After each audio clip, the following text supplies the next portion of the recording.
In the chaos of Syria's civil war, one name stands out among the rubble and destruction: Mohammed Al-Jolani. He's a figure who has sparked both fear and admiration. A leader of the Syrian rebels, yet often labeled as a terrorist, Al-Jolani's journey is one that's shrouded in mystery, intrigue, and controversy. Who is he? And how did he rise to such power in a war-torn nation? Let's dive deeper into the story of Mohammed Al-Jolani, a man whose life has become intertwined with the fate of Syria. Born in 1981 in Syria, Al-Jolani's early life is largely unknown. Unlike other rebel leaders, there are no stories of his heroic beginnings or grand visions. Instead, he was shaped by the political instability and oppression that plagued Syria under the rule of President Bashar al-Assad, as the Syrian people lived under a strict regime.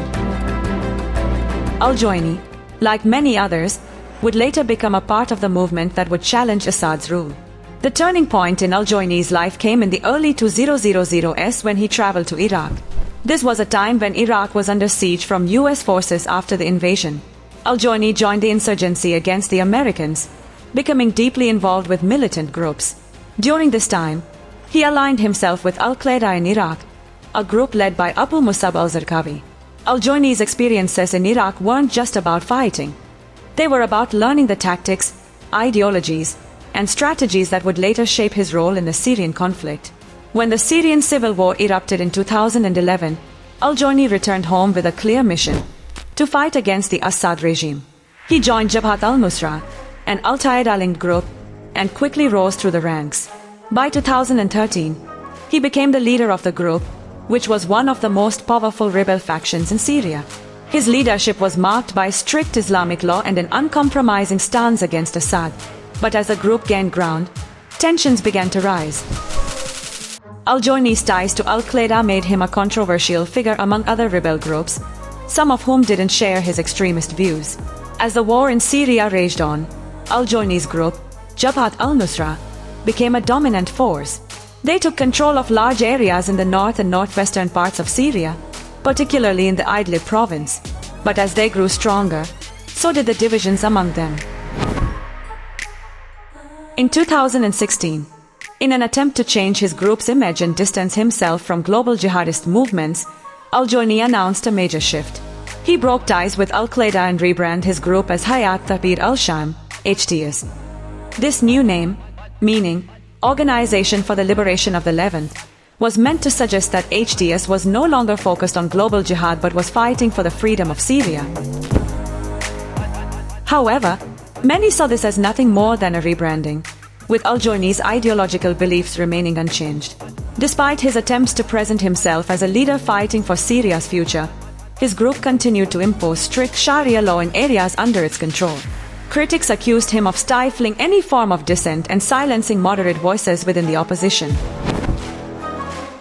Al-Jolani's leadership style was often described as authoritarian, with his group using force to maintain control and eliminate rivals.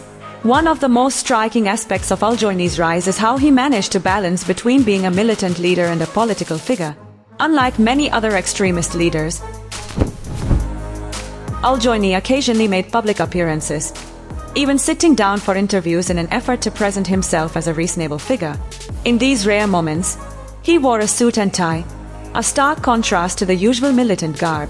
He argued that his group was focused solely on Syria's future, not on attacking the West, and that it was the Assad regime, not foreign powers, that posed the real threat to the country.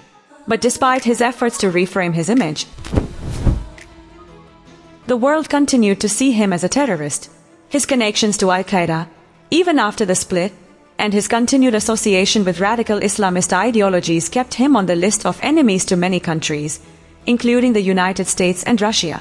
Al-Jolani's group has been involved in numerous clashes with other rebel factions, as well as Syrian government forces, and has faced criticism for using civilians as human shields and engaging in violent tactics to maintain power.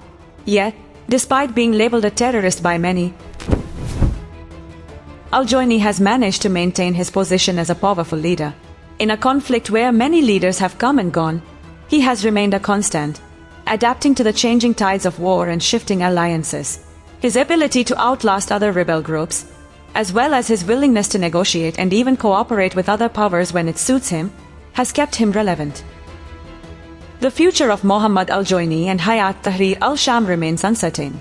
The war in Syria is far from over, and Al-Jolani's group still holds significant territory, especially in Idlib. As the situation in Syria continues to evolve, it is unclear what role Al-Jolani will play. Will he continue to present himself as a leader for the Syrian people, or will his extremist views and controversial actions eventually bring his downfall? For now, Al-Jolani remains one of the most enigmatic and divisive figures in the Syrian Civil War. To some, he's a freedom fighter, a man who has been shaped by the oppression of his country.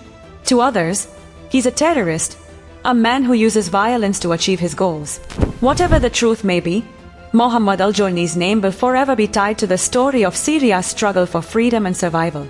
His actions have left a permanent mark on the region, and his future will undoubtedly continue to shape the course of Syria's history.